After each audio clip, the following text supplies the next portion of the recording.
भारतमाला परियोजना के तहत भूमि अधिग्रहण मुआवजा घोटाले में प्रवर्तन निदेशालय यानी ईडी ने बड़ी कार्रवाई की है।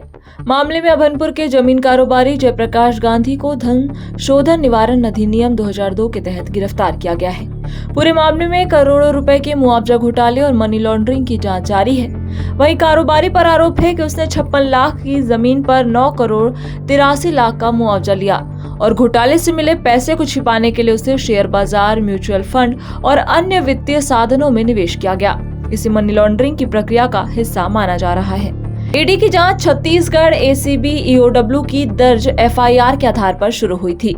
यह मामला भारतमाला परियोजना के तहत रायपुर विशाखापट्टनम आर्थिक कॉरिडोर के लिए अधिग्रहित भूमि के मुआवजा वितरण में कथित अनियमितताओं और धोखाधड़ी से जुड़ा है। जांच एजेंसी के मुताबिक जयप्रकाश गांधी ने अपने परिवार के सदस्यों और कुछ अफसरों के साथ मिलकर साजिश रची। आरोप है कि हाईवे अलाइनमेंट में आने वाली भूमि को खरीदने के बाद उसे 500 वर्ग मीटर से कम के छोटे छोटे टुकड़ों में बांटा गया। ऐसा इसलिए किया गया ताकि एनएचएआई से अधिक दर पर मुआवजा मिल सके।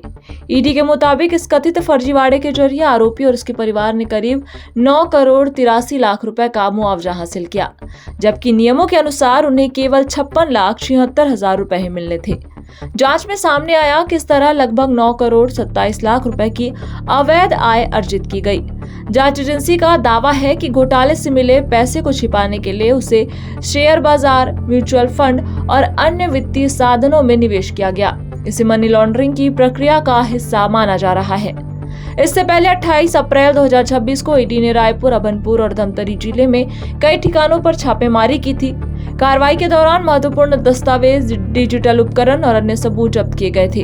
गिरफ्तार आरोपी को विशेष पीएमएलए न्यायालय रायपुर में पेश किया गया, जहां से ईडी को 3 दिन की रिमांड मिली है। एजेंसी अब इस मामले में अन्य लाभार्थियों, बिचौलियों और संबंधित अधिकारियों की भूमिका की भी जांच कर रही है।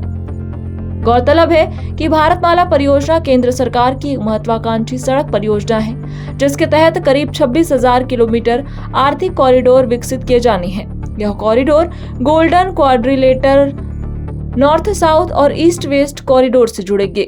देश के अधिकांश फ्रेट ट्रैफिक को इन्हीं मार्गों से ले जाने की योजना है।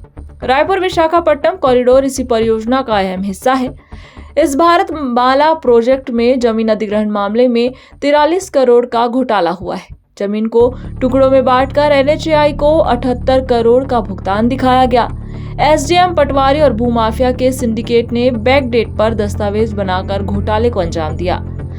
इस केस में पहले ही कोरबा डिप्टी कलेक्टर शशिकांत कुर्रे को सस्पेंड किया गया था। इसके पहले जगदलपुर निगम कमिश्नर निर्भय साहू को सस्पेंड किया गया था। शशिकांत और निर्भय पर जांच रिपोर्ट तैयार होने के 6 महीने बाद कार्रवाई हुई थी।